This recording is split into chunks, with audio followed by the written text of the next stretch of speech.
Hi everyone, Priscilla Steffen here. I'm so excited to share with you Emma Churchman. She is a fellow kick-ass business coach who combines soul and business, and she also has a lot of beautiful backgrounds. I'll let you share about that in a moment, Emma. And today we're going to be talking about the role that trauma plays in hindering us or maybe even helping us to create profit in our lives, the role of faith in business. And Emma has an incredibly powerful story of how she took her business to multiple six figures in 2 years as a mega psychic business coach, and also uses the Akashic Records and so much more. So welcome, Emma. So glad to have you. Hey, Priscilla, thank you. Yeah, feel free to fill in the blanks of how you would describe yourself and the work that you do for people to understand that a little bit. And then we can dive into your story that's really incredible. Cool. Yeah. So I'm a conscious business mentor. So I work with coaches, healers, practitioners, chiropractors, naturopaths, anyone who's on the path of transforming consciousness on this planet, because that's the game that I'm playing, right? Like, I don't want to just be in business only to make money. I want to be in business to have this gorgeous impact in the world. So I love supporting other entrepreneurs in doing that. And there are a couple of things that I noticed in working with conscious entrepreneurs. One is, and I know Priscilla does a lot of work around this, one is entrepreneurs don't understand how they're naturally designed to lead in their own business, and being able to utilize something like the Akashic Record, which Priscilla and I both utilize in our practice, is a really cool way to understand what it is that your business is calling for and how you can step up more as the leader of your business, to understand how to do marketing, how to do sales, what kind of products and services to offer, all that good stuff. Another piece that I noticed is these amazing, amazing spiritual entrepreneurs who have these really fucked up relationships with money. Let me just pause. Is it okay if I curse? Yeah, you're welcome okay to do that. I do that all the time. Be you. Awesome. Yeah, I can't help myself. So y'all, and I just want to say this from such a loving place, your relationship to money matters, and it's gotta be a relationship, right? It can't just be something that money can't be like kryptonite, right? You've got to learn how to cultivate and nurture your relationship with money. So that's another piece that I work with entrepreneurs around. And then the third piece, then we're really going to talk about this today, is something that I hadn't envisaged when I started doing business coaching: the role of trauma in business, and how your past history of trauma or wounding or whatever your language is can impact your business and what to do about it. Very cool stuff. So really, just where would you like to start? Would you like to give them, I would love for you to give them a quick background of your story of, like, your divinity side, the psychic side, how you got to where because that alone I think is fascinating. And then you can dive into the topics that, we'll be talking about today. Cool. Absolutely. Yeah. So let's start with this. I have been an entrepreneur for over 20 years. And for the first 17 years, I failed in all possible ways. I don't mean to brag, but I have failed more than any other entrepreneur I know. Like, you name it, I've done it. I have refused to receive money for my services. I have thought that if I created a vision board, somehow people would just magically find me.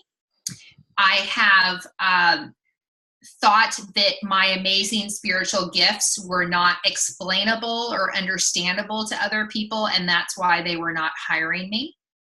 I have refused to take power and responsibility in my own business. I've just wanted to offer the service without becoming the leader of my own business. Like, the list goes on for all of the ways I was not standing in my truth and my authenticity and my power as a leader of my own business. And when I decided to stop doing all of that stuff, when I decided to start taking myself seriously, when I said to myself, okay, Churchman, it's been 17 years, like, you gotta shit or get off the pot. Like, this is gonna happen or it's not gonna happen.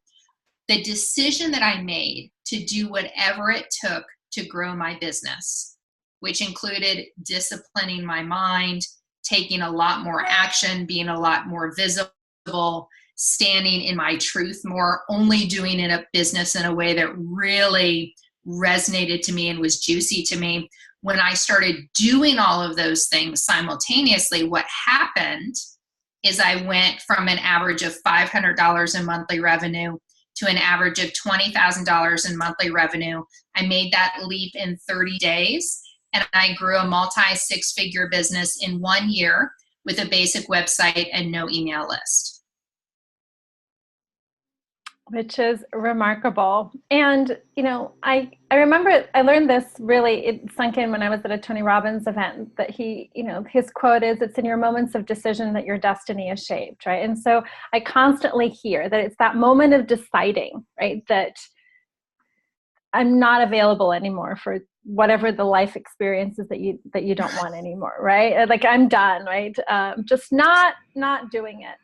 And so was there anything that happened within you? Was it a moment? Do you remember? Or was it like a progression where you said, yeah, I'm done. I'm just ready to have a completely different reality? How was that process of deciding for you? Oh, that's such a great question. Well, at the time I was working part-time as a home hospice chaplain. So I've been a home hospice chaplain in rural Appalachia, going into people's cabins and shacks and trailers and helping them die. And before that, I had worked as a trauma chaplain at a couple of different hospitals. So in the emergency rooms and the ICU, dealing with the most intensive trauma cases. So gunshot wounds, car accidents, ridiculous amounts of abuse, that kind of thing. And it was really lovely to be able to accompany people through all of those death and rebirth transformations. But it was also really wearing on my soul. And chaplains don't get paid a lot of money, right? So I was giving way too much of myself and not receiving enough. And I thought, I can't do this as a career for the next 20 years. Like, this is not sustainable. There has to be another path where I can help people go through those death and rebirth cycles, go through that growth, really accompany them fully without wearing myself out. I love that. Thank you for sharing, because it's a master in divinity, right?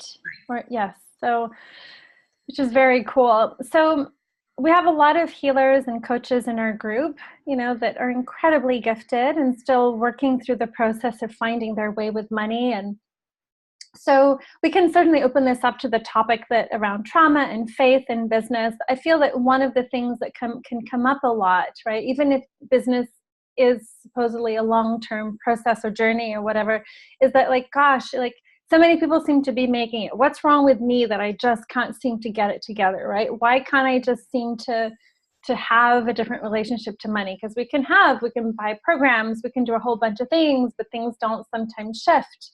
And then it can be easy to blame ourselves. It can be easy to meditate on it forever. Like, what are some patterns that you have found that have maybe stopped people, or that can empower them, right? Because just judging ourselves is not the way out either, right? So yeah, I think there's the judgment piece, and there's also, can I really make money being a healer or doing the really woo stuff? Because you and I do woo stuff. It's definitely more spiritual, and it's also deeply grounded and practical. So my other question would be, how did you really stand in the leadership and value of what you offer? Because when I think of you, like, there's no room that you question, like, this is what I do, and like, there's no, maybe she said this, maybe I shouldn't say that, or maybe I'm too this. Like, Emma is Emma, period. Take it or leave it when I think of you. So those are two questions that came to mind. One is around, how to navigate the inner talk. And you talked about that, of the willingness to do whatever it takes. And then also just really standing in our value and in who we are, knowing that that is plenty to make us good money. Yeah, totally. And there are a couple of different ways that we can go in this conversation. So let me touch on a couple of points.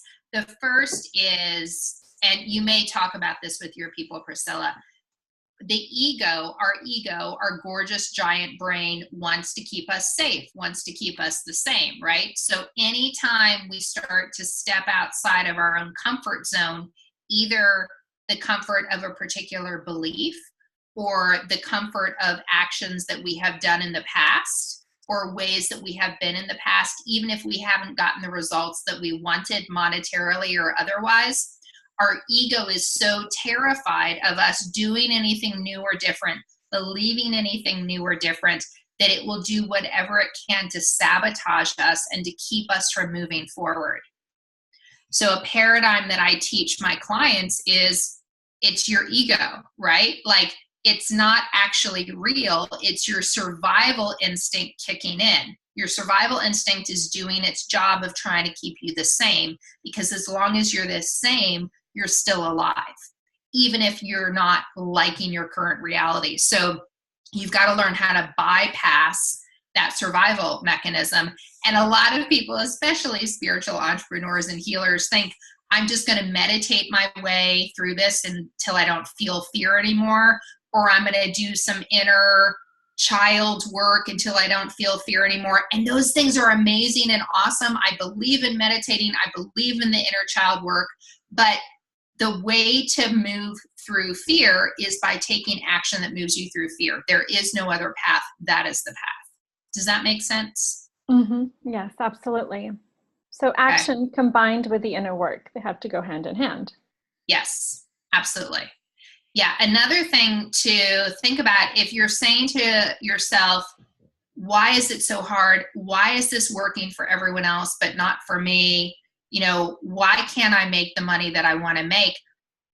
That's a beautiful reflection of a limiting belief that you're carrying, right? So the limiting belief could be, it's not safe for me to make more than $50,000 a year because my parent or parents never made more than that.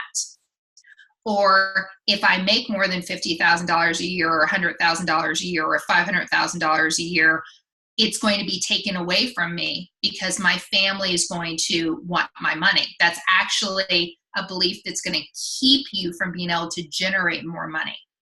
So you've got to look at what are the fears behind I can't actually be making more money, because whatever fear is driving is going to it essentially puts a glass ceiling on how much money you're capable of generating. Does that make sense? Absolutely does. Yeah. Cool. Yeah. So those are a couple of different perspectives that I wanted to lift up. Yes. And how did you navigate through some of this stuff? You know, because when I think of, I believe that when we make a decision, so much can open up so fast, right? Once we make that inner aligned decision, like this is happening, like all other like burning of the ships of anything else except this. How, you know, I know that things can change really quickly. So when I think of how quickly in 30 days, you know, things shifted for you, was it from the moment of the decision to the 30 days that things happened, or was it really an accumulation of so much that you've been doing that somehow catalyzed? And because when I think of that, I'm like, how can things happen so quickly? I know it's possible, but if we haven't necessarily experienced like that, it's like, what does she have or what is she doing that, you know, I'm not, you know, that I can be doing as well? Right. Yeah, I was willing to walk away from everything that was not in service to my highest good. I was willing to walk away from my part-time gig as a chaplain. I had, during those 30 days, I was sharing with my fiance about the sales that I was making. And he looks at me one day and says, Emma, who do you think you are to make so much money as a psychic business coach? You are crazy and delusional to think that you can do that full time. And I had been with this man, was living with this man, had been with this man for 4 years. And I had to make a decision in that moment that I was not willing to stay in that relationship with him in order to have him be more comfortable and for me to keep playing small, right? Like I had to leave that relationship. I had to leave my home. I had to leave one of our dogs in order for me to continue to grow as the soul that I am. So I was willing to burn bridges. I was willing to walk away from what seemed on paper to look good, right? Living with a great guy, had this truly noble path of being a home hospice chaplain. But yeah, I wasn't happy. My soul was still longing for something more. And most people are not willing to make those types of leaps. Yep. The other question that I'd asked you was around value and really sitting in the value and in who you are, right? The psychic, the spiritual side of you, the business, the no nonsense. When I think of you, I think of no nonsense, like tell it like it is. Like there's, no, sugarcoating it. So how did you come to see the value in what you did and to be accepting of who you are in your natural soul design, to say, yeah, this is me, and I'm going to make, I definitely can, deserve to, and will make a lot of money by being me. Wow. So you're only going to ask me challenging questions. You're not going to throw me any softballs. They're coming, but this is what just came to mind. Because the reason I'm asking them is because the journey you've taken, I really see that it's you've made a shift. I mean, at least energetically, when I think of you, it's almost impossible for me to imagine you any other way. It's almost like version of you before this. I'm like, I don't even know who that person was when I think of you, So something shifted, right? There was an awareness, there was a thought, there was a switch, there was an aha, something, because, and I think value is definitely something that continues to plague me, which is also why I ask. There's always, when I go to some networking event, like, you do the what, how is that, when someone just doesn't know, sometimes they're not knowing can, depending on how I am on a particular day, can kind of undermine my own sense of, this is who I am, damn it.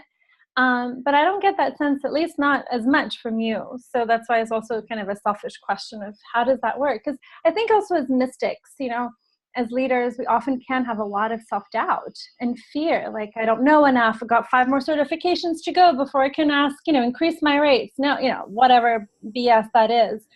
But the question of value, I think, is one that I'm sure I'm not alone with. Yeah, no, not at all. And so thank you. I understand now better the perspective from which you're offering and asking that.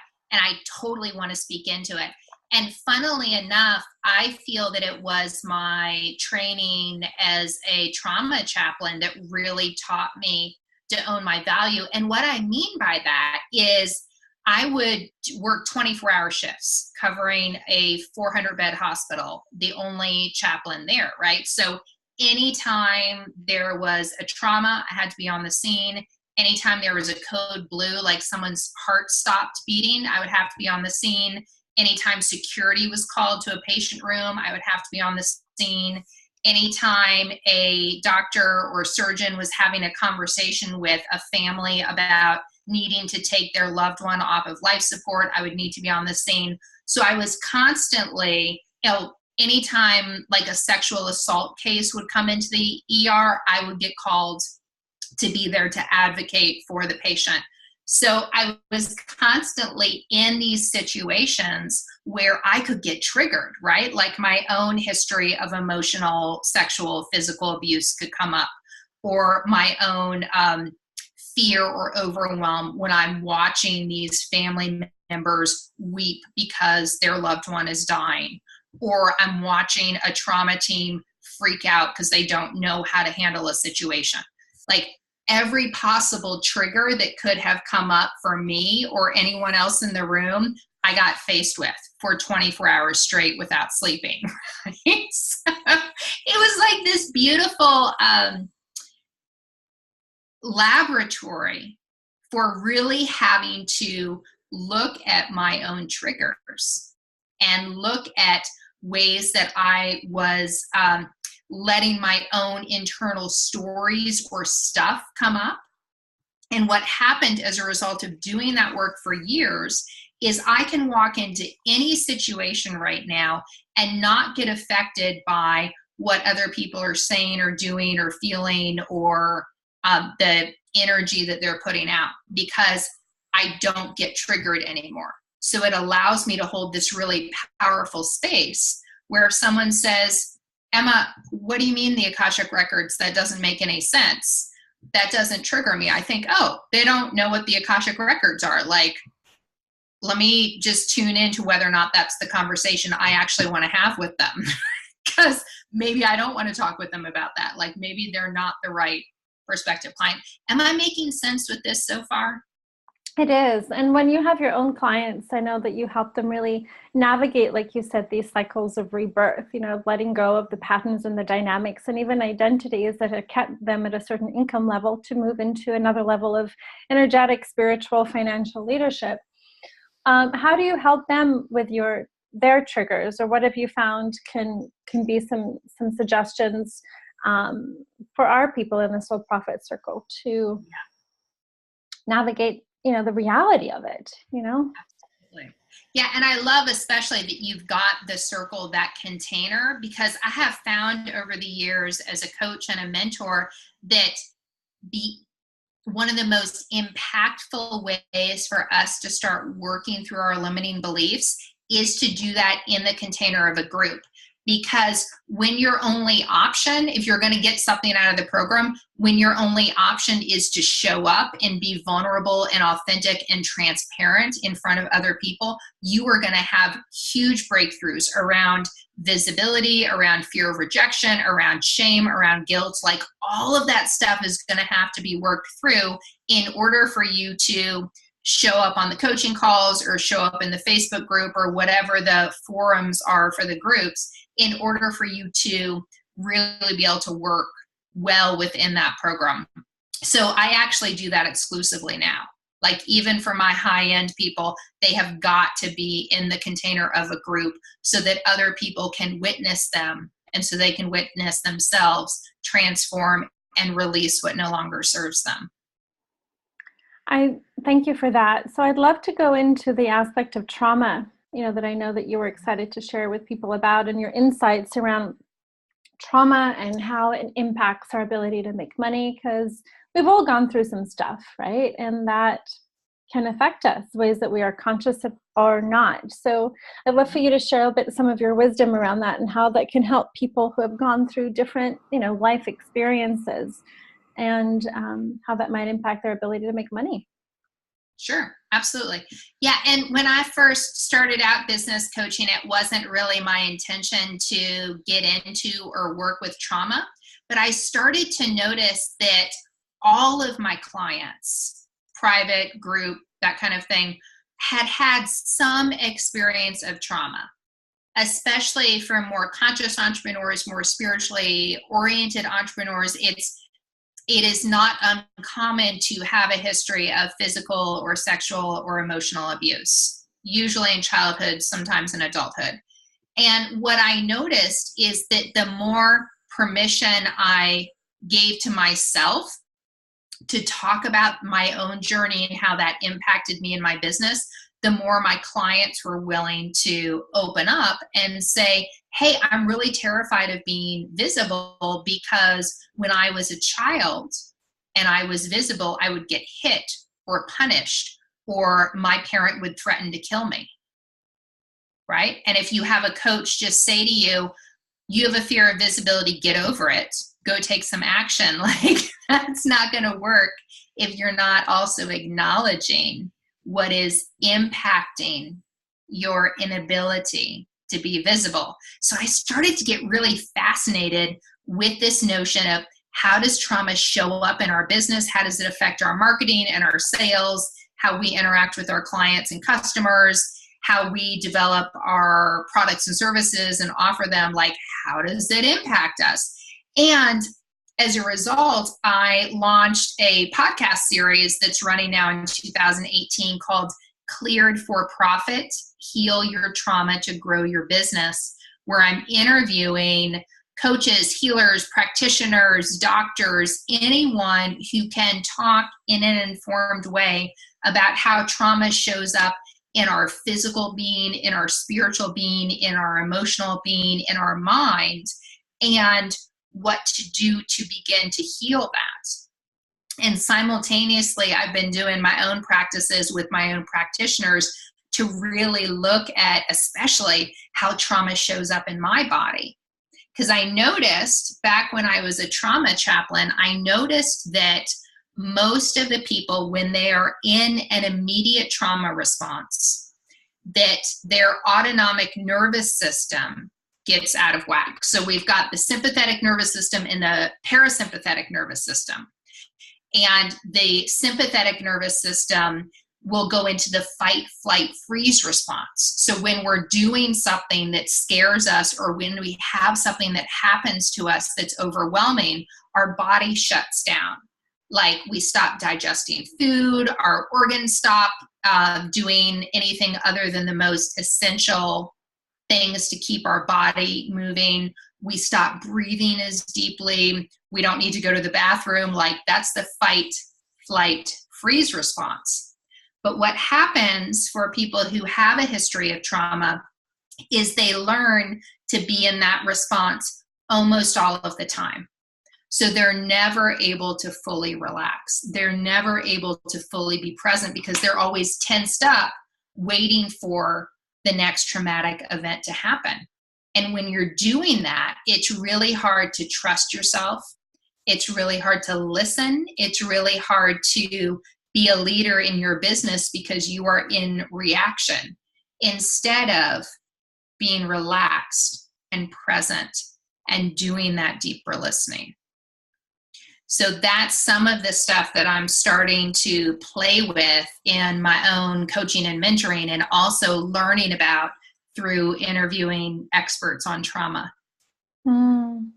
Have you noticed a few patterns, or I love that you mentioned this because this is so important and timely. I was just binge watching last night on Showtime. There's this new program called Patrick Emerson, and it's his story of this British lawyer, who was sexually abused by his father at the age of 8. And you can see like the juxtaposition of him as an adult. He becomes an addict, and the dysfunction from both his parents.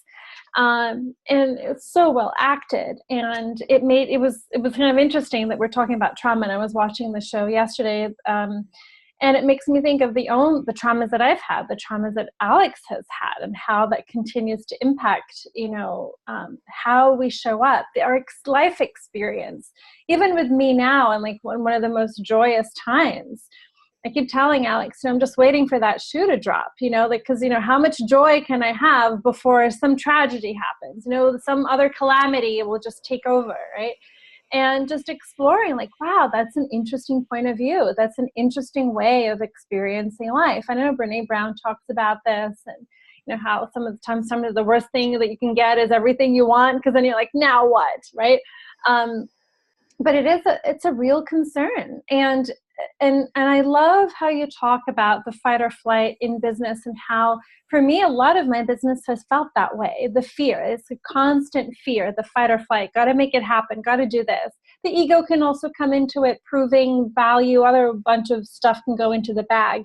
But this fear of what would it be like to actually be joyful and embodied and empowered in business, rather than having most of the time an experience of, oh my God, now what? That constant sense of drama and intensity and reactivity, as you said, versus being embodied and proactive and creating that sense of inner safety for ourselves. So I love the conversation. It's very true. And I don't think we think about it. Sometimes we just think, I guess this is just the way it is. Just got to keep going. One more month to figure out how I'm going to make it work, right? And that's a choice too, right? That's a pattern. That's a dynamic.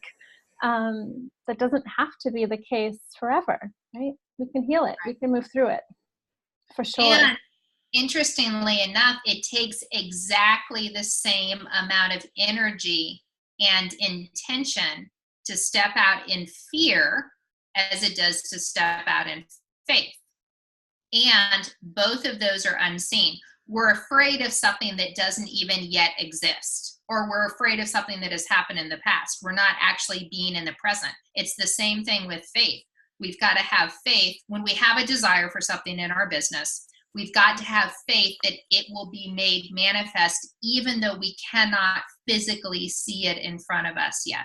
But it's the same amount of energy to be in fear as it is to be in faith, yet most people choose the fear. It becomes a habit. It can become something that feels more familiar, perhaps, than the faith. Mm-hmm. Totally. Because with the fear, it's almost, I can speak for myself. It's the sense of just, well, the disappointment is just, it's more likely, right? Just prepare yourself for the worst. Versus, because with faith, for me, it's like, well, what if I'm just disappointed and it doesn't happen? So the fear of the disappointment sometimes can seem greater than in faith than in fear, which none of this makes logical sense, but just from an energetic point, it's like, this is kind of like, oh, isn't that fascinating? And how we can become addicted to worry and anxiety and the fight or flight and the adrenaline, right? Because it makes things more exciting, or like seems like we're doing more because we're hustling, we're battling, but that doesn't have to be that way. So I love if there's anything else that you want to share about the faith piece, because I know that's something that you love to talk about, faith in business and how to cultivate that when it can be so tempting or easy or familiar to be in the struggle of the worry and the anxiety. Yeah, absolutely.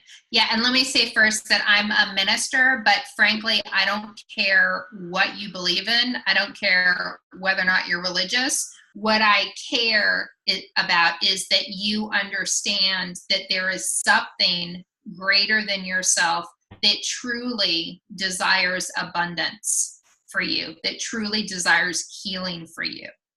And that you understand that you can actually partner with that which is greater than yourself, universe, spirit, God, truth, Yahweh, Jesus, whatever that is, in order to grow your business, that you are not alone. So the entrepreneurs that I see who fail in business deeply believe that they are alone in their business, that they are fully, solely responsible for the results in their business. And that is a very isolated way of being in the world. Plus, it's not particularly fun.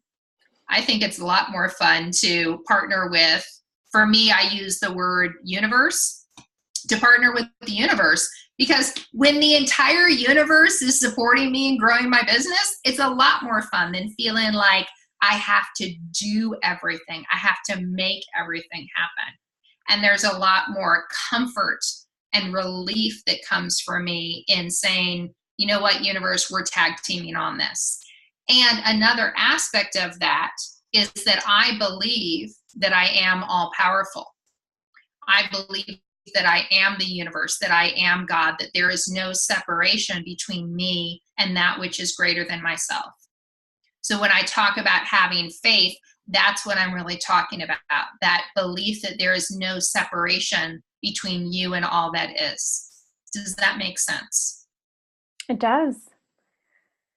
Did you always believe that, or did you lean into that more fully as time went by? I think I did always believe that in some capacity because I was raised Quaker, and Quakers believe that there is that of God within each person. So in my paradigm, I always knew that there was that of God within me, but I don't think I really stepped into my own power until later on in my life, really embracing that belief that I am all powerful, that in any moment I can create my own reality. I love that. I'm thinking about people who maybe don't have that sense of conviction in, let's say, even the universe, that trust, or even trust in themselves that they can co-create, that they can make empowered choices. what have you seen with your clients, or is there anything you want to share in terms of kind of stepping into leaning more into faith, whatever that's going to look like for someone, so that there is hope, that they don't have to stay there, feeling alone all the time? Do you understand my question? Like how they can maybe deepen their faith, whatever that's going to look like for them. Yeah, and I like to reverse engineer it. So I like to say, okay, on your deathbed, what is the impact that you want to be able to say that you have had in the world? And then I'll say, who do you need to be now in order to step more fully into that impact that you desire to have? Because most people on their deathbed, and keep in mind, I have had hundreds of deathbed conversations. I've had conversations with people who died and came back. Like, I've gone there, right? And there are usually two different ways this plays out. The first is that the person will say, I'm not actually dying. I don't want to talk about this, Emma, right? That's scenario one.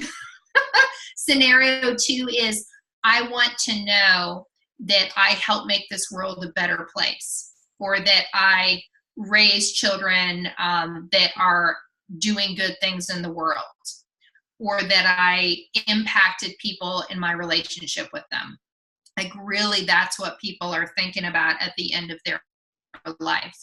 They're not thinking, I'm so glad I decided to stay in fear for 20 years, right? They're not saying, I'm so glad that I went it alone for all those years by myself. They're saying, I desired and I leaned into and I claimed relationship. So I'm inviting you all to claim a stronger relationship with that which is unseen, with that which is eternal, with that which is universal, with that which is abundance. For someone, if someone has been in scarcity, or can sometimes really dip into scarcity, which can happen, what has been a practice that has supported you in stepping back into a frequency of abundance out of scarcity or fear? Mm-hmm. Yeah, because I still go into fear and scarcity, right? I'm scaling to 7 figures in my business. I still feel fear. I still feel scarcity sometimes. So first of all, let me annihilate this idea that once you get to 6 figures, like somehow you become this evolved being. You do not. Like, if you don't start working with your own fear, it's going to keep showing up regardless of how much money you're making. So please address the fear. When I am in fear or in scarcity, usually what that means is that I am out of alignment. So I am either taking a lot of actions in my business from that proving, hustling, driving, got to make it happen energy, and not listening for the simpler actions I could be taking to grow my business. Or I'm in fear and scarcity because my ego's freaking out and we're about to do something really, really big that we've never done before. And in fact, I've found that the closer you get to doing that new thing that scares you shitless, the more the fear and the scarcity shows up. So I've got to really get clear, like, okay, I'm feeling the fear and scarcity. Is this about because I'm about to do a new launch? Or is this because I'm taking actions that are actually out of alignment for me in my business? Or am I afraid of losing my tribe? Like, what's behind the fear and the scarcity? And what do I need to do in order to keep moving forward? Do I need to change the trajectory? Do I need to take my foot off the gas? Do I need to have a conversation with my ego?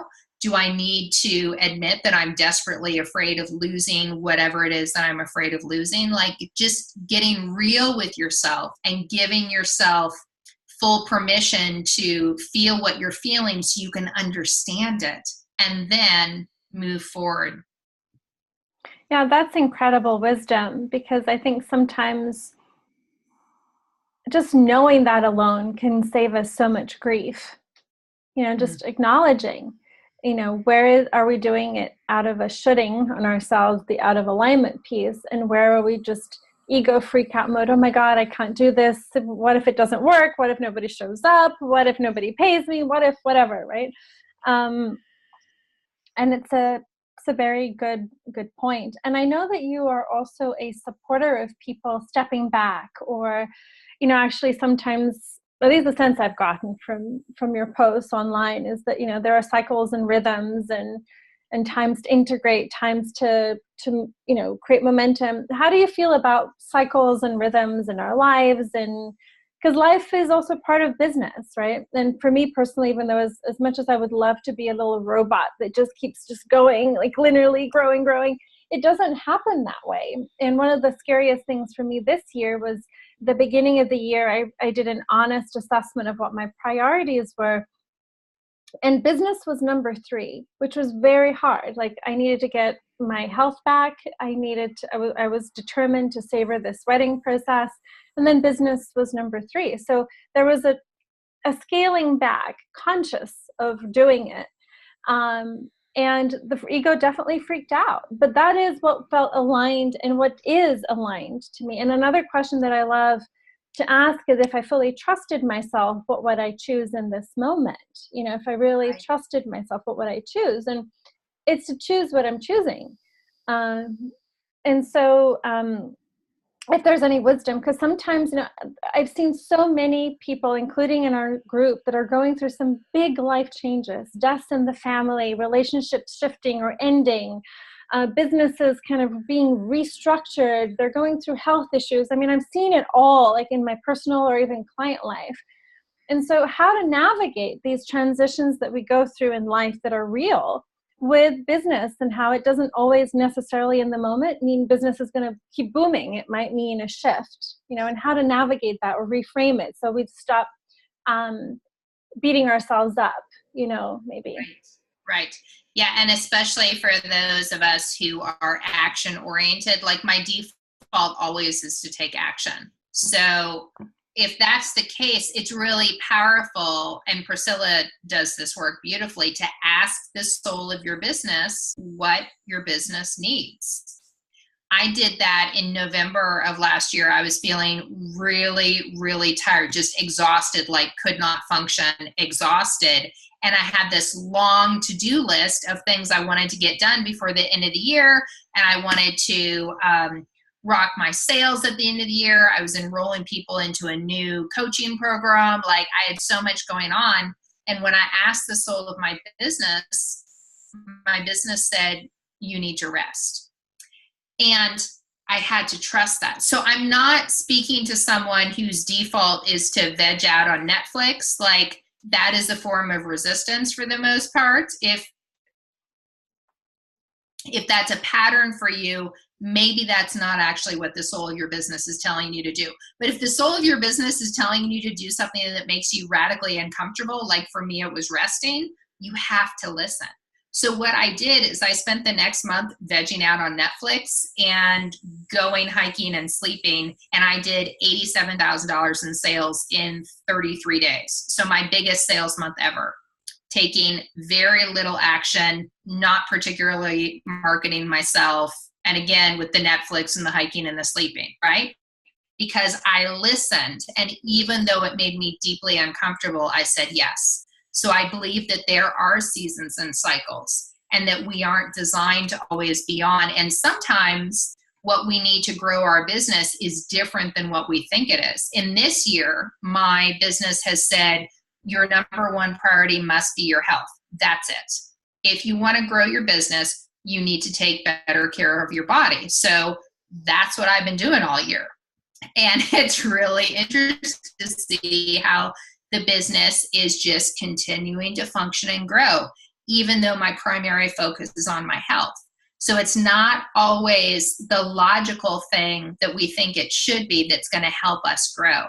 But we've got to be willing to tune into and listen for how our business is wanting to grow.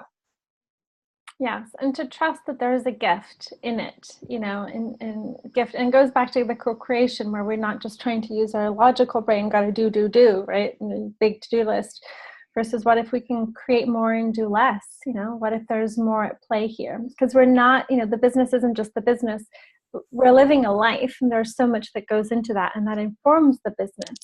I think sometimes we can just, I did this for a long time, focus on the business at the expense of everything else. And that's I don't think that's realistic or optimal or sustainable either.